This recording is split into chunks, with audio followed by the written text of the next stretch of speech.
Hey guys, what's up? It's Vivi and welcome back. This time, I'd like to go over a game which a lot of you have probably played once or have at least heard of. This game is called Crash Bandicoot. Now this game brings a lot of memories and is probably nostalgic for a lot of you. I just remember all the funny moments and fails I went through with my friend.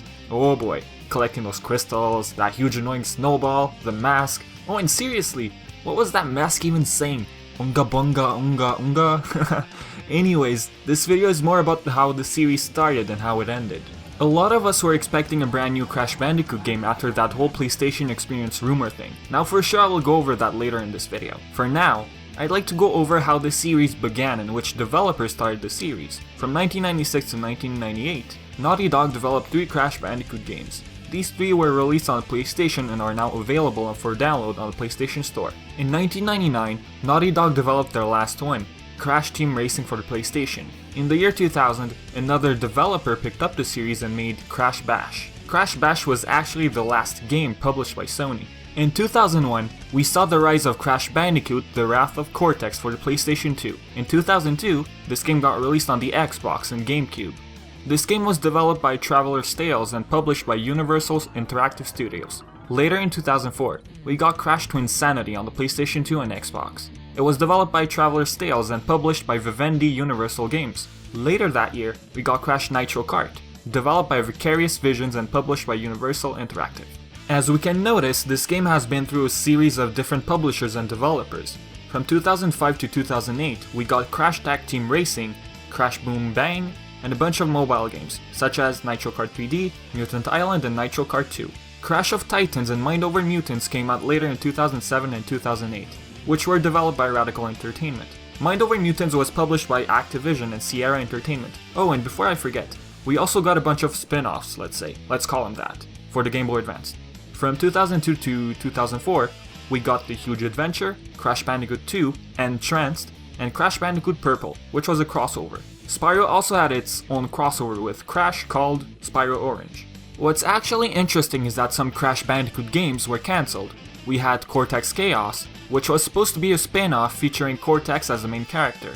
This game was planned for the PS2, Xbox, and GameCube. Crash Landed was planned to get released for PlayStation 3, Xbox 360, Wii, and Nintendo DS. Crash Team Racing 2010 was also cancelled. Apparently today, Crash Bandicoot is owned by Activision, and I guess they're the ones who decide whether or not Crash Bandicoot deserves a return.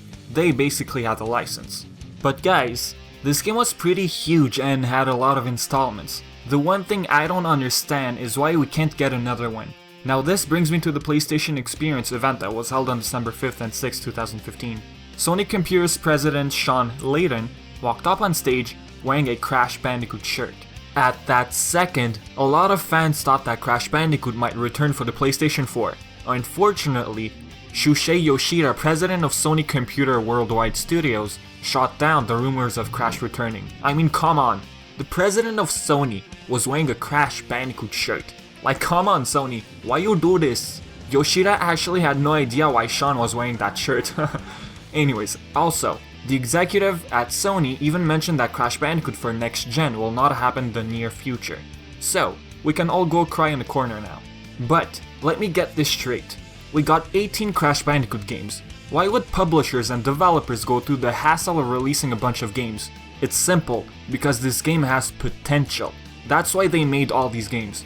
We went from PlayStation, Game Boy Advance, Nintendo DS, PS2, Xbox to mobile. Why can't fans have the chance to get a brand new fresh Crash game for the PlayStation 4 or Xbox One? We don't even know what's going on in Activision's head right now. I mean, if they're doing nothing with the series, then why not sell it back to Naughty Dog or perhaps even Insomniac Games? I could see Insomniac Games making Crash Bandicoot game, why not? Alright, if you're wondering what Crash would have looked like with modern day graphics, fan-made Unreal Engine 4 Crash Bandicoot is all over YouTube. I mean, just by watching those videos, we get hyped. Although they are a work in progress, they already look stunning. I'll even post a link in the description for you guys so you can check them out. Anyways, hopefully you guys have enjoyed this video, and who knows, maybe one day Crash will get picked up. And who knows when that day will come.